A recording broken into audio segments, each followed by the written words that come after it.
अवतार में है बाबा की जय మెమోరియల్ టవర్ స్మారక స్తూపం.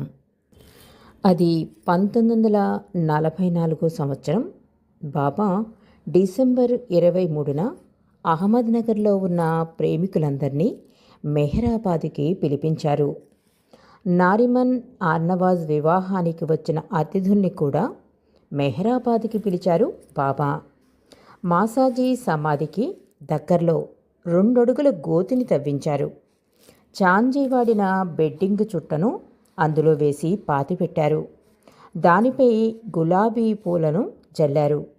ఆ తర్వాత గతించిన తన శిష్యుల జ్ఞాపకార్థం స్మారక స్తూపాన్ని అంటే మెమోరియల్ టవర్ నిర్మించేందుకు శంకుస్థాపన మహోత్సవం జరిపారు మెహర్ బాబా.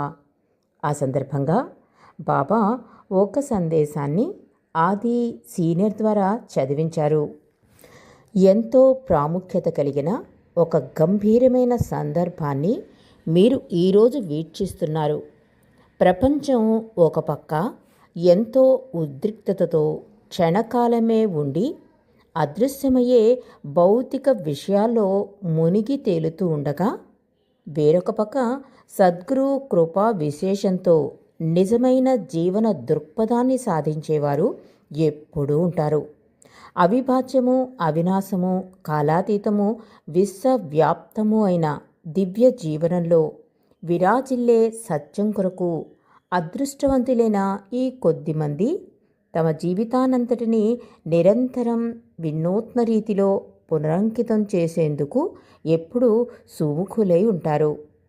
దివ్యము అత్యంత ఆవశ్యము అయిన గురుదేవుని విశ్వకార్యం కొరకు స్వార్థ చింతనలన్నీ పక్కన పెట్టి తమ జీవితాన్ని ఒక సమిధగా అర్పించుకుని వారి ఆధ్యాత్మిక వైభవం మాటలకందని విషయం. కానీ అనిర్వచనీయమే అయినా ఇది వారి కీర్తి కిరీటమనే మణిభూషణం కంటే మహోన్నతమైనది అన్నారు మెహర్ బాబా. పరాజయమెరుగని విశ్వపరాయణత మరియు ప్రేమతో కూడిన వారి జీవితానికి దృగ్గోచరముగా స్తూపము వంటి ఒక స్మారక చిహ్నం గుర్తుగా నిలిచి రాబోయే తరాలకు స్ఫూర్తినందించే మాధ్యమమై అలరారుతుంది అన్నారు మెహర్ బాబా. గతించిన నా భక్తుల స్మారకార్థం ఈ స్థలంలో నెలకొల్పబడే స్మారక స్తూపం తర్వాత తరాల వారికి స్ఫూర్తిని, శక్తిని అందించే స్థావరమై అలరారుతుంది. వారి ఈ జ్ఞాపకాన్ని వారి కోసమే పరిరక్షించడం లేదు. పేరు ప్రఖ్యాతుల కోసం వారిలో లేస మాత్రమేనా కోరిక కూడా లేదు. ప్రస్తుతం జీవించి ఉన్నవారికి, ఇక ముందు రాబోయే వారికి నా భక్తుల జీవితం ఒక ఉదాహరణగా నిలిచేందుకు వారి స్మృతిని శాశ్వతపరచడం జరుగుతుంది. త్యాగమయ జీవితం ఎన్నటికీ కనుమరుగవదు. త్యాగమయ జీవితం తనకు తానుగా సుందరము, సుసంపన్నమే కాకుండా తనలో సంపూర్ణ సచ్చలతతో సేవలందించారు. ఒక్కొక్కరి కోసం ఒక్కో పుష్పాన్ని ఈ పునాదిలో వేయడం జరుగుతుంది. ఈ పునాదిపై స్తూపాన్ని స్థాపించడం జరుగుతుంది. వైభవ సూచకమైన ఈ స్తూపంపై వీరందరి పేర్లను లిఖిస్తారు. దహన క్రియలు, సమాధి చేయడము ఉన్నవి వివిధ సమాజాల్లో ఉన్న ఆచార వ్యవహారాలు. గతించిన ఆత్మలను ఈ పుష్పాల ద్వారా సూచించడం వల్ల విడిగా సమాధిని గాని దహన క్రియను గాని నిర్వర్తించవలసిన అవసరం లేదు. ఈ భక్తుల శరీరాలు భిన్నమైనవైనా అవి శాశ్వతమైన మరియు అవిభాజ్యమైన ఒకే ఆత్మకున్న వివిధ అంగముల వంటివి. ఈ సత్యాన్ని నొక్కి చెప్పేందుకే ఒక్కటిగా ఉన్న ఈ పునాదిలో వివిధములైన పుష్పాల్ని వేయడం జరిగింది. గతించిన ఆత్మల భౌతిక కాయాలతో పని లేకుండా ఈ స్మారక స్తూపాన్ని ఇక్కడ స్థాపించడం జరుగుతుంది. ఆత్మకు భౌతిక కాయం ఒక భ్రాంతిమయమైన ఛాయ మాత్రమే. మున్ముందు పేర్లు కార్యంలో సంపూర్ణ సచ్చలతతో సేవలందించారు. ఒక్కొక్కరి కోసం ఒక్కో పుష్పాన్ని ఈ పునాదిలో వేయడం జరుగుతుంది. ఈ పునాదిపై స్తూపాన్ని స్థాపించడం జరుగుతుంది. వైభవ సూచకమైన ఈ స్తూపంపై వీరందరి పేర్లను లిఖిస్తారు. దహన క్రియలు, సమాధి చేయడము ఉన్నవి వివిధ సమాజాల్లో ఉన్న ఆచార వ్యవహారాలు.